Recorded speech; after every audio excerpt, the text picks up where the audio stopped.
లభించింది. మరి ఇంత స్థానానికి వెళ్ళానంటే నా వార్డు ప్రజల యొక్క నాకు కల్పించినటువంటి అవకాశం మీ అందరూ సహకరించారు కాబట్టి నేను అంత స్థాయికి వెళ్ళాను. కాబట్టి అందరికీ కూడా ఆ క్రెడిట్ అంతా నా కాలనీ ప్రజలదనేసి నేను తెలియజేస్తున్నాను.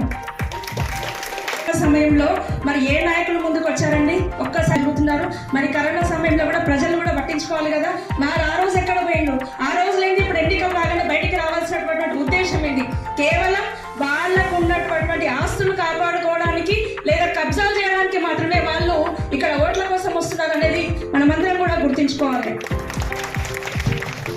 మరి ఇక్కడ మన కాలనీ లోపల, శాంతప్ప కాలనీ లోపల డ్రైనేజ్ ఇబ్బంది ఉండడం వల్ల ఆ ఇంట్లో సరౌండింగ్ ఏరియా మొత్తము నీళ్ళు వస్తాయి. మరి ఆ రోజు ఒక్కరోజు కూడా ఆ సమస్య కనిపించలేదా మీకు? మరి ఆ రోజు ఒక్కరోజు కూడా బయటకు వచ్చి ఏమైంది, మరి దీనికి ఏమైనా సొల్యూషన్ చేద్దామని కూడా రాలేరు. ఇప్పుడు ఓట్ల కోసం వచ్చేసి ఖచ్చితంగా మాకు ఇవ్వండి, మాకు అవకాశం ఇవ్వండి, మరోసారి అవకాశం ఏంటంటే ఇంతకుముందే అవకాశం ఇచ్చిండ్రు. అవకాశం ఇచ్చినప్పుడు మరి అప్పుడేం చేశారు? మరి ఇప్పుడు ఎందుకు అవకాశం ఏమని అడుగుతున్నారు అనేసి మీ అందరి ముందు కూడా ఒక్కసారి మీరందరూ కూడా ఆలోచించాల్సిన విషయం అని తెలియజేస్తున్నాను. మరి నేను వచ్చిన తర్వాత 2 సంవత్సరాలు కోవిడ్లో పోయింది.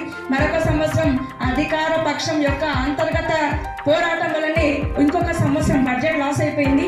దాదాపు 2 సంవత్సరాల కాలంలోనే 1,05,00,000 రూపాయలతో నిధులతో నా వార్డును అభివృద్ధి చేశాము. అది కూడా పార్టీలకు అతీతంగా అభివృద్ధి చేశాం. సమస్య ఉంటేనే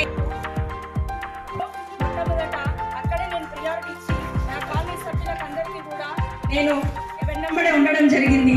మరి ఎంపీ గారు కూడా మాకు మన మల్లెడిపల్లి దొడ్ల చాగలు ఇక్కడ ఉన్నారు. చాలా సార్లు మనం వెళ్ళామా లేదా? మనకి ఆఫీస్కి వెళ్ళాం, ఎమ్మెల్యే దగ్గరికి వెళ్ళాం, చలేరు. నేను సార్ మనకు మా మల్లెడిపల్లి ఏరియాలో చీకటి ఉంది సార్, ఇబ్బంది అవుతుంది అంటే ఇమ్మీడియట్గా ఎస్సీ గారికి ఫోన్ చేయగానే మనకు 15 తమ్మాలు వచ్చినాయి. అది మన ఎంపీ గారికి ఫోన్ చేయగానే 15 తమ్మాలు వచ్చినాయి.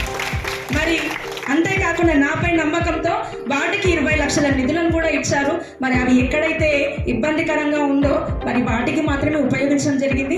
మళ్ళీ కూడా సార్ గారు చెప్తున్నారు, ఎవరైతే కౌన్సిలర్స్ మరి గెలుస్తారో వారికి ఖచ్చితంగా రాగానే 10 లక్షల రూపాయల నిధులను కూడా ఇస్తామని చెప్పినందుకు వారికి మనస్ఫూర్తిగా పేరు పేరున ధన్యవాదాలు తెలియజేస్తున్నాను.